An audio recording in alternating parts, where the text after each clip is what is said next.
Hey, what is up, guys? This is Ryan264 back again, another video for you guys. And today, I want to talk about something I watched when I was young and reminds me of my grandmother, Norma Syverts, who I miss deeply after she passed. Quigleys Village is a strange show, to say the least. The best way I can describe it is a very Christian-focused Mr. Rogers. And it's actually pretty good. It's got some good life lessons in their stories that, even now I'm older, I feel like some people need to hear again. I'm being completely genuine, too. Responsibility, forgiveness, overcoming fear, compassion, cooperation, thankfulness. I mean, just things that I feel like some people need to hear nowadays. And I feel like we're lacking it sometimes. But, anyways, let me talk about the episode that I've seen the most recently. The Super Shoot for the Stars Spaceship Responsibility. Now, the basic storyline is the characters really want to get this spaceship toy, and, well, in their means to getting it, they need to borrow a lemonade pitcher to sell lemonade, and they break the pitcher, and they have to decide between lying or telling the truth. Then we have the other plot about Trendle trying to deliver soup, and him forgetting and going off and playing with his friends. And then they all learn the life lesson, and forgiveness is shared, and yada yada. Ultimately, it's not a perfect show. Now, granted, I was watching it on VHS, so the quality isn't that good, but it, I think, still holds to today. I feel like sometimes it is easy to lie and get out of a situation, but sometimes you really do need to take responsibility for your actions and own up to it. I feel like that if more people did that, the world would definitely be a better place. And yeah, I mean, it is kind of embarrassing, especially if you destroy something with somebody else, but if you're honest about it, the person's not going to be as mad at you.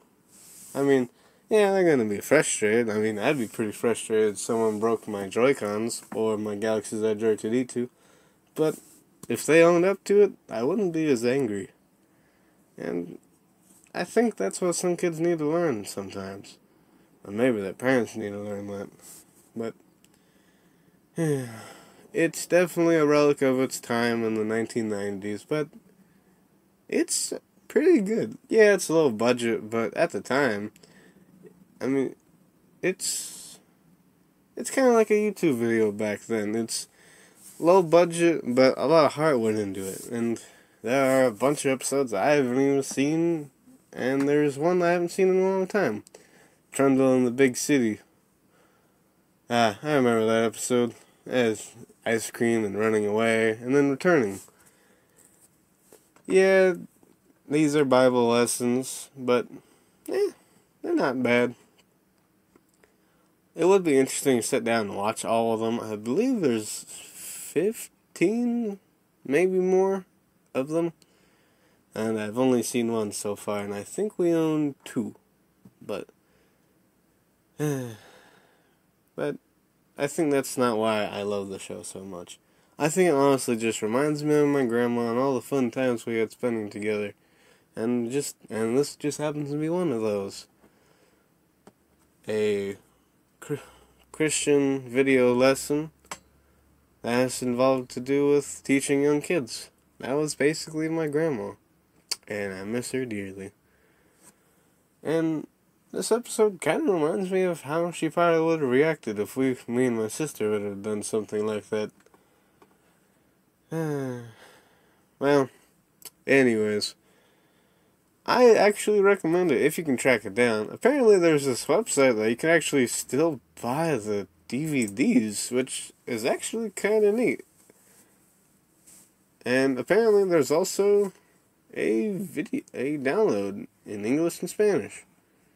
So if you can track down a DVD, or maybe you can find it on YouTube, I would definitely recommend checking it out. It's actually kind of neat. I'll admit though, there's a little too much singing for me personally, but maybe you're not bothered by a whole lot of singing. So, anyways, this is Rhinocer2264, signing out my amigos, and peace. Have an amazing day. Well, it's time for us to go. It's been good to have you here at the village today, and you're welcome back anytime. Dear God, it's time to go to sleep. I know my busy day is done. Thanks for the